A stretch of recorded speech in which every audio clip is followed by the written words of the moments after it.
Elizabeth, we need to discuss the living arrangements now that your father is gone.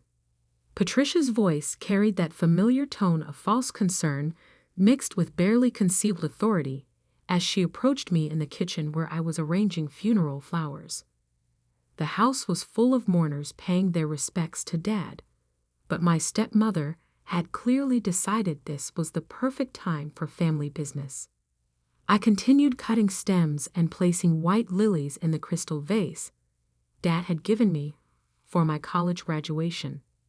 The same vase Patricia had tried to convince him was too expensive for a stepdaughter's gift 8 years ago. My hands remained steady despite the conversation I knew was coming. Of course, Patricia. Though I think today might not be the most appropriate time for practical matters. She smoothed her black dress and checked her reflection in the kitchen window. Even at Dad's funeral, Patricia managed to look like she was attending a charity gala rather than mourning her husband of 12 years. Her makeup was flawless, her hair professionally styled, her jewelry expensive but tasteful. The picture of a grieving widow who somehow looked better than most people did on their best days. I disagree, she said, leaning against the granite counter Dad had installed when I was in high school. Delay only makes these conversations more difficult. We're adults here. Through the kitchen doorway, I could see my half-siblings holding court in the living room. Austin, 22, and fresh out of college with a business degree he barely earned, was explaining investment strategies to Dad's old friends from the engineering firm. Melanie, 24, and perpetually between jobs, was describing her latest plans to start a lifestyle blog to anyone who would listen. Both of them had inherited Patricia's talent for presenting confidence in place of competence. Both had also inherited her belief that the world owed them everything they wanted simply because they wanted it. What specifically did you want to discuss? I asked, though I already knew.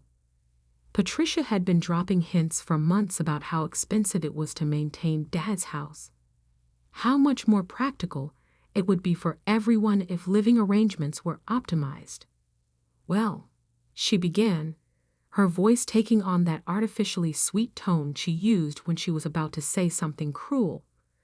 This house is quite large for one person, and with Austin planning to get married next year, and Melanie needing a stable base while she establishes her career. I placed another lily in the vase, taking my time to get the arrangement just right. Dad had taught me patience during the 3 years he battled cancer. Patience with insurance companies, with doctors, with well-meaning relatives who offered advice about treatments they didn't understand.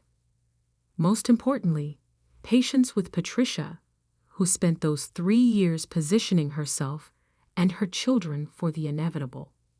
Are you suggesting I move out? I asked calmly. I'm suggesting we be realistic about everyone's needs. Patricia pulled out one of the kitchen bar stools and sat down, clearly settling in for a longer conversation. You have your career, your independence. Austin and Melanie are still finding their footing. This house would give them the stability they need. My career, as if being a senior partner at one of the city's most prestigious law firms was some kind of hobby I could relocate anywhere. As if the 15 years I'd spent building my practice, the clients who depended on my expertise, the junior partners I mentored, were all easily transferable. I see, I said, moving to the next vase.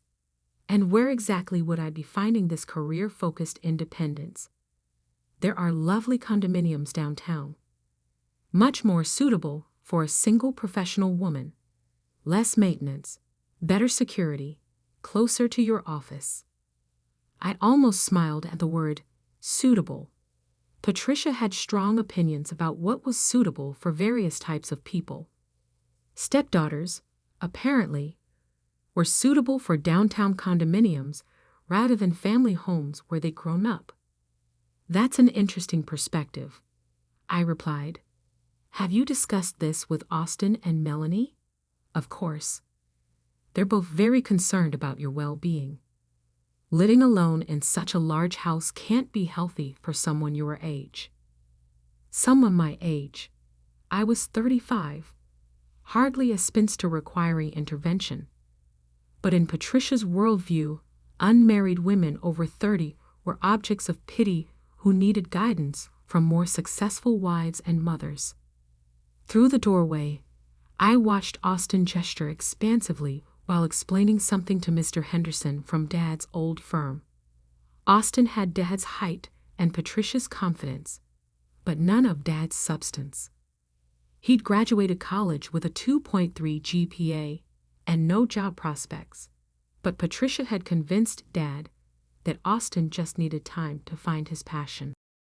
Melanie was showing her phone to a group of church ladies, probably displaying her latest Instagram posts. She'd been finding herself for 6 years since high school, starting and abandoning various creative pursuits whenever they required actual work. I appreciate your concern, I said, but I'm quite comfortable here. This is my home. Patricia's expression shifted almost imperceptibly. The artificial sweetness hardened into something more recognizable. Elizabeth, I think you're misunderstanding the situation. This house belonged to your father, and now it belongs to his family. I am his family. You're his stepdaughter. Austin and Melanie are his blood. There it was. The distinction Patricia had been carefully avoiding for 12 years while she needed Dad's support for her children's endless expenses. When Austin needed college tuition, I was family. When Melanie needed a car, I was family. When Patricia wanted expensive renovations, I was family. But now that Dad was gone, I was just the stepdaughter who needed to make room for the real children. I see, I said quietly. And you've determined that blood relations supersedes 15 years of residence here. I've determined that practical considerations matter more than sentiment. Austin needs space for his fiancée when they marry. Melanie needs a quiet environment to focus on building her business. You need independence and the freedom to build your own life. My own life.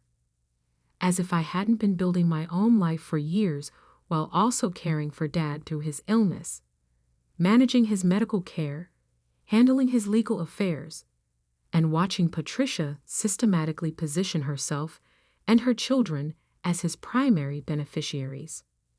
That's very thoughtful of you to consider everyone's needs so carefully, I said. I assume you've also considered the practical aspects of this arrangement. Patricia waved her hand dismissively. Details can be worked out. The important thing is that we all understand what's best for the family.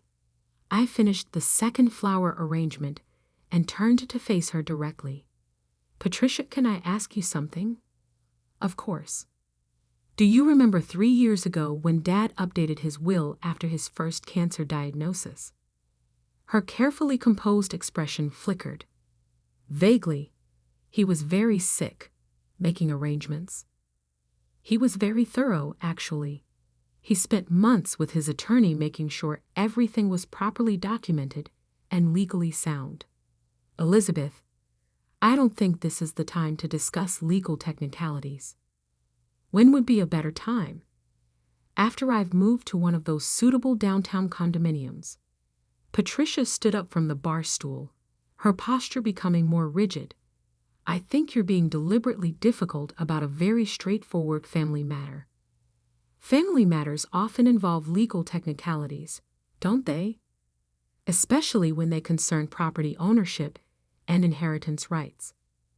The house was your father's. Now it belongs to his widow and children. I nodded slowly. His widow and children. That's an interesting way to phrase it. Before Patricia could respond, Austin appeared in the kitchen doorway. Mom, people are starting to leave. Should we do the speech now? Patricia glanced at me, then back at Austin. Yes, I think it's time. I followed them into the living room where the remaining guests had gathered. Perhaps 30 people, mostly Dad's colleagues from the engineering firm, neighbors, and church friends. Patricia positioned herself near the fireplace, with Austin and Melanie flanking her like bodyguards. "Thank you all for being here today to honor Robert's memory," Patricia began, her voice carrying the perfect note of dignified grief. "He would have been so moved by the love and support you've shown our family during this difficult time." Our family. I noticed how smoothly she positioned herself and her children as the primary mourners while I stood apart near the kitchen doorway. "As we begin the process of healing and moving forward," Patricia continued, "we want you to know that Robert's legacy will live on through the values he instilled in Austin and Melanie. His children will carry his memory in everything they do."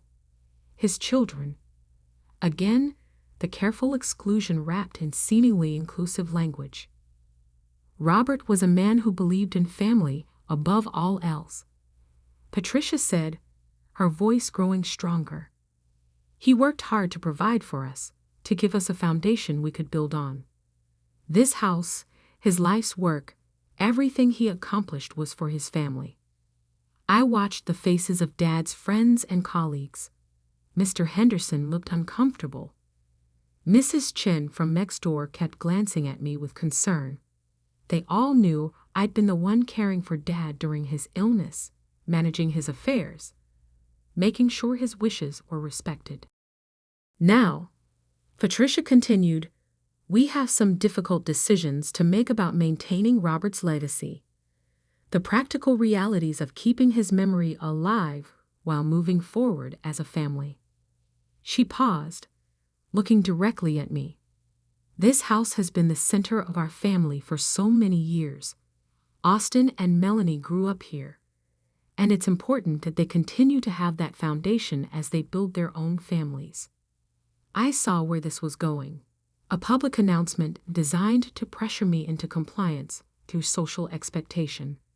"Elizabeth has been wonderful," Patricia said, her tone suggesting charity rather than gratitude. "She's been like a daughter to Robert, and we're so grateful for everything she's done. But we all understand that it's time for her to spread her wings, to build her own life independent of the family nest." Several guests shifted uncomfortably. The manipulation was transparent to anyone who knew our family dynamics. "So," Patricia said, her voice taking on a tone of finality, "this house belongs to my real children now. Elizabeth will be transitioning to her own place, giving Austin and Melanie the space they need to honor their father's memory." The room fell quiet. Austin nodded approvingly. Melanie smiled, that self-satisfied expression she perfected since childhood whenever she got something she wanted. "Pack your things and leave by Sunday," Patricia concluded, looking at me with the expression of someone who just solved a complex problem. "It's what Robert would have wanted." The silence stretched uncomfortably. Dad's friends and colleagues stared at their hands, at the floor, anywhere but at the family drama unfolding in front of them. I walked calmly across the living room to the kitchen, opened the drawer where Dad kept important documents, and retrieved a manila folder I'd placed there that morning. The same drawer where he'd always kept insurance papers, utility bills, and legal documents that needed to be easily accessible. Returning to the living room, I placed the folder on the coffee table in front of Patricia. The gesture was quiet, simple, completely without drama. "Before everyone leaves," I said calmly, "there's something you should see." Patricia looked at the folder suspiciously. "Elizabeth, what is this?" I opened the folder and pulled out the top document. "This is the property deed for this house, updated 3 years ago when Dad revised his estate planning." Patricia's confident expression began to waver. "I don't understand what you're trying to prove." "The deed shows current ownership of the property." I held up the document so the guests could see the official county seal and legal formatting. Would you like me to read the owner's name? The room was completely silent now. Austin stopped his self-satisfied nodding. Melanie's smile disappeared. Elizabeth Margaret Harrison. I read aloud. Sole owner as of March 15th, 3 years ago. Patricia snatched the document from my hands, her eyes scanning the legal language frantically. This can't be right. Robert owned this house. Dad transferred ownership to me when he was diagnosed with stage 3 cancer, I explained to the room. His attorney recommended it as part of comprehensive estate planning to avoid probate complications and ensure property security. Patricia was still staring at the deed, her face cycling through expressions of confusion, anger, and panic. But he didn't tell me. He told me he was protecting his most important investment, I said quietly. This house and the person who had actually been taking care of it. Austin stepped forward, his earlier confidence completely gone. This has to be some kind of mistake. I pulled out another document. This is the certificate of title transfer, signed by Dad and notarized by his attorney. Would you like to see the attorney's contact information to verify authenticity? Melanie finally found her voice. But Mom said we were inheriting the house. Your mother made an assumption, I replied. The house wasn't part of Dad's estate because he'd already transferred ownership 3 years ago. Patricia was reading the deed more carefully now, and I could see the moment she understood what she was looking at. Legal language was clear when you took time to actually read it. Elizabeth, she said, her voice much smaller than it had been during her speech, surely we can work something out. Robert intended for all of us to benefit from this property. Did he? I asked. Because when he transferred ownership to me, he was very specific about his reasoning. Would you like me to share what he told his attorney? The guests were watching this exchange like spectators at a tennis match. Mr. Henderson had pulled out his phone, probably texting his wife about the drama unfolding at Robert Harrison's funeral reception. Dad told his attorney that he was transferring the house to the person who had demonstrated the greatest responsibility and commitment to the family, I continued. The person who had been managing household finances, coordinating his medical care, and ensuring that family obligations were met. Patricia's perfectly composed facade was cracking. I was dealing with grief, supporting the children through a difficult time. You were planning their futures, I corrected. Which is understandable, but Dad was planning too. I pulled out a third document. This is a letter Dad wrote to me when he signed the property transfer. Would you like me to read it? Elizabeth, please, Patricia said quickly. Let's discuss this privately. I think we've moved past private discussions, I replied. You made your announcement publicly. The response should be equally public. I unfolded the letter Dad had written in his careful engineer's handwriting. Elizabeth, if you're reading this, it means I'm gone and someone has challenged your ownership of our home. I want everyone to understand why I made this decision. The room was dead silent now. Even Austin and Melanie had stopped their whispering. For 15 years, Elizabeth has been the stability in our family. When I married Patricia, Elizabeth welcomed her and her children with grace and maturity beyond her years. When I got sick, Elizabeth managed every aspect of my care while maintaining her demanding career. When bills needed paying, Elizabeth paid them. When decisions needed making, Elizabeth made them. Patricia had gone very pale. The letter was destroying the narrative she'd constructed about family hierarchy and blood relations. Austin and Melanie are good children, I continued reading, but they have never demonstrated the responsibility or commitment that homeownership requires. Patricia has many wonderful qualities, but practical management is not among them. Elizabeth has proven herself to be the true keeper of our family's foundation. I folded the letter carefully. He ended by saying that he hoped his decision would be respected, and that anyone who couldn't accept it was welcome to find alternative living arrangements.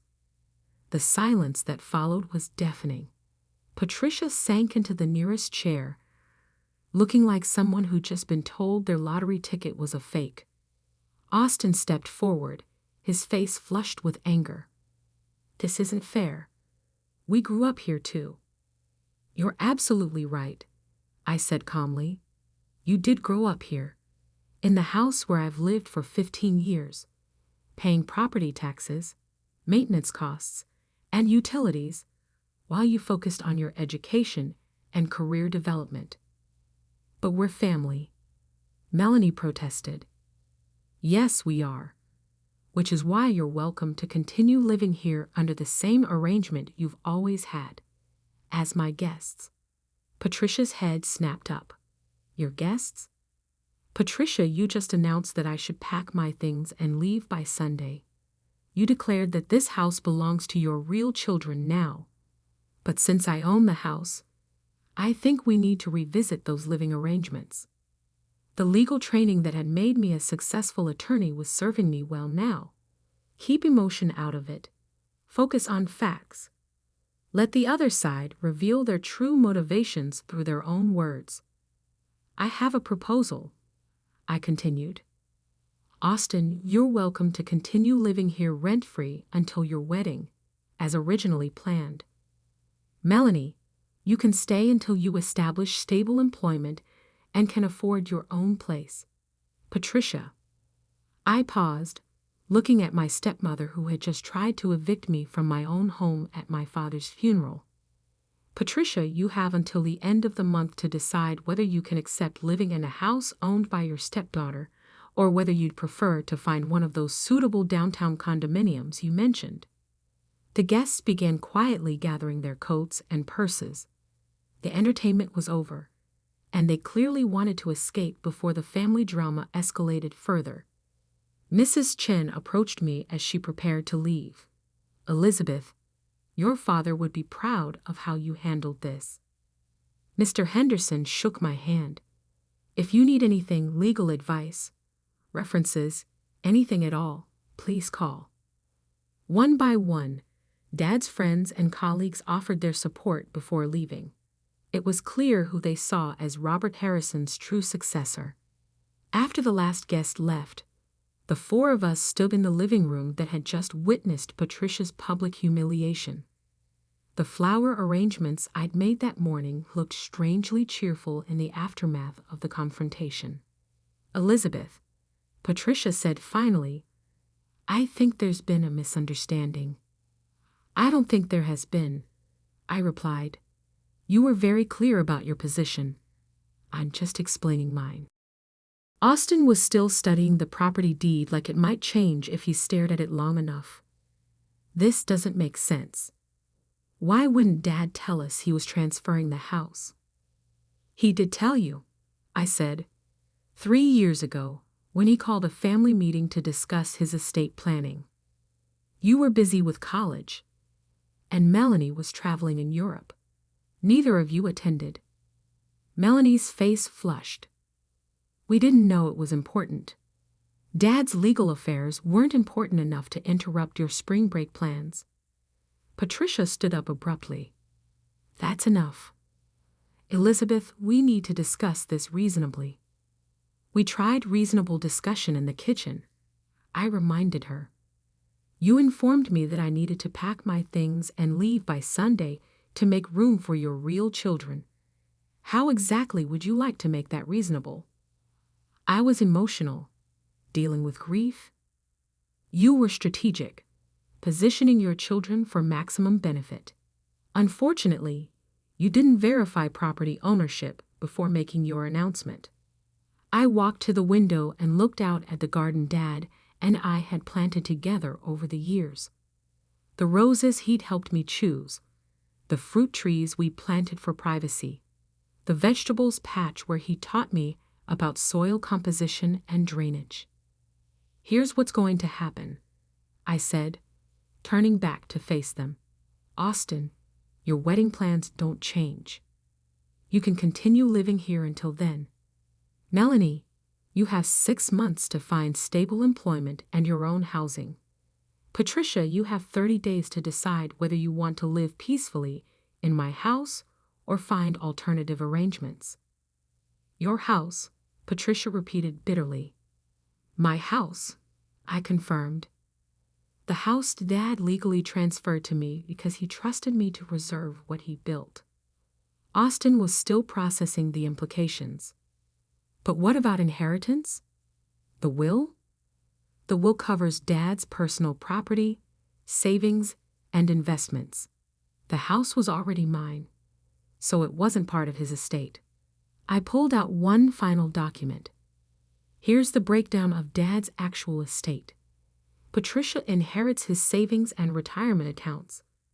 You and Melanie inherit his investment portfolio. I inherit his personal property and continue owning the house I've owned for 3 years." Patricia snatched the estate summary and read it quickly. Her face went through several expressions as she realized that Dad's liquid assets, while comfortable, weren't nearly enough to buy another house like this one. "This is manipulative," she said finally. Robert was sick, probably not thinking clearly. Dad was an engineer, Patricia. He thought clearly right up until the end. His attorney will confirm that he was completely competent when he made these decisions. "I'm calling a lawyer," Austin announced. "That's your right," I replied. "But you should know that Dad's attorney specifically documented his reasoning for the property transfer. He anticipated that there might be challenges." I gathered the documents back into their folder. "The attorney's contact information is in Dad's desk if you want to verify anything I've told you." Melanie was crying now, probably realizing that her comfortable lifestyle was about to change dramatically. This isn't what Dad would have wanted. "Melanie, Dad lived with his decision for 3 years. If he'd wanted to change it, he had plenty of opportunities." Patricia was staring at the floor, her earlier confidence completely shattered. "Where am I supposed to go?" "That's not my problem to solve," I said quietly. 3 hours ago, you told me to pack my things and leave by Sunday.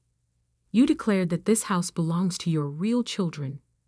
You made your position very clear. I was upset, grieving. You were calculating, just like you calculated that Dad would leave everything to you and your children, just like you calculated that I would quietly accept whatever arrangement you decided was suitable." I walked toward the stairs leading to my bedroom. "I'm going to rest now. It's been a long day. Feel free to use the kitchen if you need anything." "Elizabeth, wait," Patricia called. "We need to resolve this." I paused at the bottom of the stairs. "Patricia, there's nothing to resolve. I own this house. Dad intended for me to own this house. You attempted to evict me at his funeral. Those are the facts." "But we're family," she said desperately. "Yes, we are. Which is why I'm not evicting you immediately like you tried to do to me. You have 30 days to adjust to the new reality." I climbed the stairs to my bedroom, leaving Patricia, Austin, and Melanie to contemplate the difference between assumed authority and actual legal ownership. From my bedroom window, I could see neighbors' houses where I'd lived my entire adult life. The community where I'd built relationships, established roots, created the stability Dad had valued so highly. Patricia had calculated that grief and social pressure would force me to accept her version of family hierarchy. She'd assumed that being the biological mother gave her authority over the stepdaughter. She'd been wrong about everything except my commitment to preserving what Dad had built. Over the next 3 weeks, the household dynamics shifted dramatically. Austin spent most of his time at his fiancée's apartment, avoiding the tension. Melanie alternated between sulking and making half-hearted attempts to find employment. Patricia maintained icy politeness while clearly hoping I would change my mind about the ownership arrangement. On day 28 of her 30-day deadline, Patricia knocked on my bedroom door. "Elizabeth, may I come in?" I was reading case files for Monday's court appearance, but I set them aside. "Of course." She entered tentatively, no longer carrying herself with the authority she displayed at Dad's funeral. "I found an apartment downtown. One of those suitable condominiums I mentioned. I hope it works well for you. Elizabeth, I owe you an apology. I was wrong to assume that the house would automatically be mine. I was wrong to try to evict you, and I was wrong to dismiss your role in this family." I studied her carefully. The apology sounded genuine, but Patricia had always been skilled at saying what people wanted to hear when it served her purposes. "I appreciate that, Patricia. Would you consider allowing me to stay? I could pay rent, contribute to household expenses." I was quiet for a long moment. The practical side of me recognized that Patricia's rent payments would help with the considerable costs of maintaining the house. But the protective side remembered her standing in the living room declaring that the house belonged to her real children. "Patricia, can I ask you something?" "Of course." "If our situations were reversed, if you owned this house and I had tried to evict you at Dad's funeral, would you be offering me a chance to stay as a tenant?" She was quiet for a long time. Finally, she shook her head. "Probably not." "Then you understand my position." "I do." She stood to leave, then paused. "For what it's worth, Robert was right to trust you with this house. You've been a better daughter to him than I was a wife, and a better family member than Austin and Melanie have been siblings." After she left, I returned to my case files. Monday's court appearance was a complex property dispute, the kind of case that required careful attention to legal documentation and ownership rights. The same skills that had protected my own home were now serving my clients. Patricia moved out 2 days later with minimal drama. Austin stayed until his wedding 6 months later, maintaining polite distance, but gradually warming to the reality that I wasn't the villain in his family's story. Melanie found a job and an apartment, discovering that independence could be empowering rather than terrifying. A year later, I received a letter from Patricia. She'd settled into her downtown condominium and was volunteering at a literacy center, finding purpose in helping others rather than managing family dynamics. She thanked me for forcing her to build an independent life and admitted that she'd been trying to recreate her first marriage where financial security came through managing her husband's assets rather than earning her own.